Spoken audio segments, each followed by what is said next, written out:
Stu here with Genshin Impact to go over all the artifacts that will help you progress in this game, how to level them up, what their substats are, and what you need to know about them all. So this is an action RPG game, Genshin Impact is. If you've ever played any other app game that is a turn-based gacha game, like Summoner's Wars, Epic 7, or Raid Shadow Legends, then you already know what the artifact system is like, and this is no different. It is exactly the same. We have over 20 artifact sets in the game, and you need to progress those artifacts and bring them up. Just like in all those other turn-based gacha games that I just mentioned, yes, you can get amazing champions. You can get those legendary champions, those 5 stars, those 4 stars, but the artifacts make the difference, all the difference. So you need to stay on top of them more in this game. The coin that you need is also very scarce, just like all other games. You're trying to level up all your artifacts and make your champion stronger, and you need the coin to do that. So let's dive right into these artifacts. Here is the graph to the 1 to 5 star artifacts. You can level them. The max level depends on how many stars the artifacts, and it also depends on what the substats you will start with.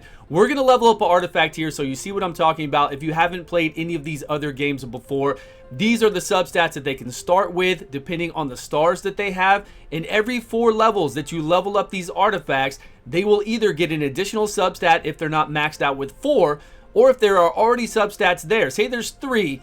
You will go up to level 4, you will get a 4 substat, and then at level 8, at level 16, at level 20, you will just keep increasing whatever substats are down there, but it is random. This is the big pull to this game. Not only do you have the gacha to get your champions, you also have the gacha system to always be farming artifacts for the rest of your life in this game to get the best artifacts out there, to get the best main stat that you want, which we're going to talk about in a minute, which artifacts can have which main stats.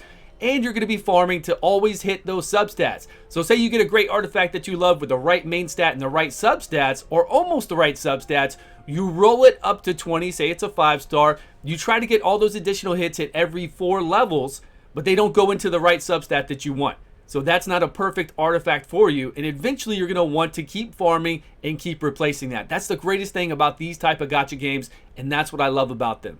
On to the next graph, the main stats and substats. If you're looking at your flower there, the main stat will always be flat HP. For a feather, it will be flat attack. For the clock here, the timepiece, the main stat can be attack percentage, HP percentage, defense percentage, energy recharge percentage, and energy mastery. And then over here on your goblet, the main stat can be attack percentage, HP percentage, defense percentage, elemental mastery, physical damage bonus, elemental damage bonus.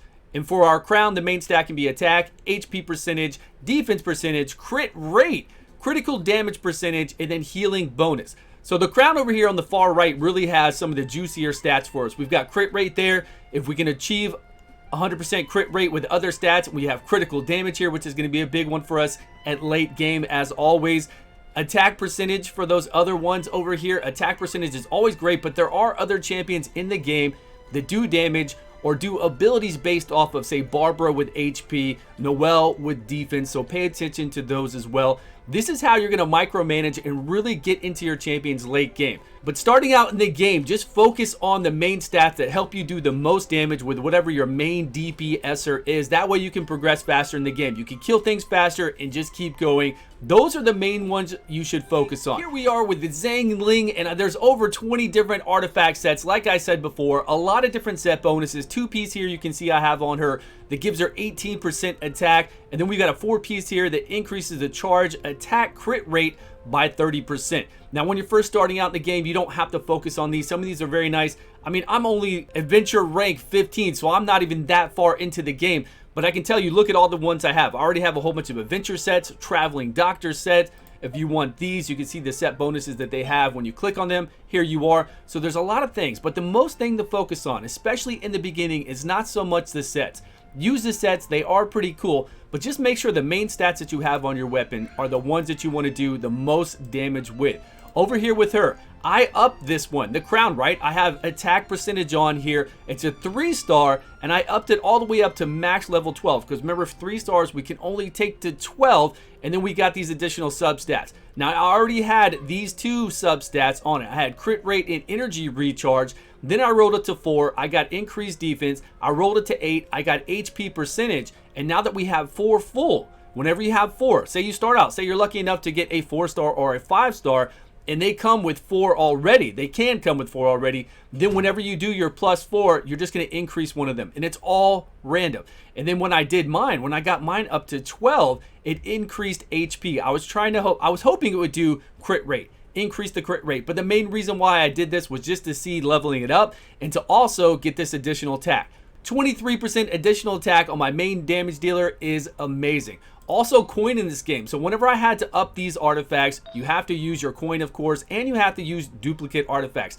This one's maxed out. Let's go on to this other one, enhance it. We look here, we can use material that we already have, plus enhancement material in the game that you can get from everywhere. Opening boxes, exploring, fighting bosses, doing dungeons. We're going to show you some more in a minute.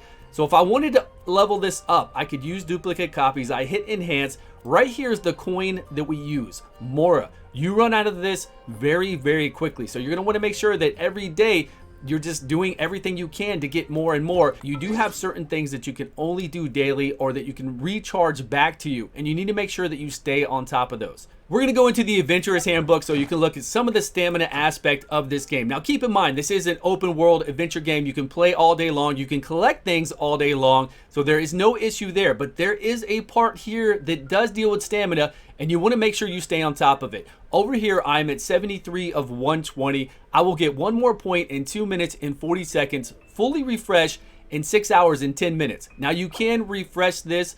If you are free to play, I don't know if it's beneficial for you to do this right away. I would probably wait to see, but please, please stay on top of this. Now we need that more, right? We run out of that very quickly when we're upping our artifacts. So come in here, you can fight this. Once you fight this ley line, you will spend 20 and you will get these rewards. Not only that, you also get adventure experience, and if you don't need coin right now, if you don't need that Mora, you can always come in here and get this ley line as well, where you get adventurers experience for your champions to level them up to 20 and then to 40 and so on.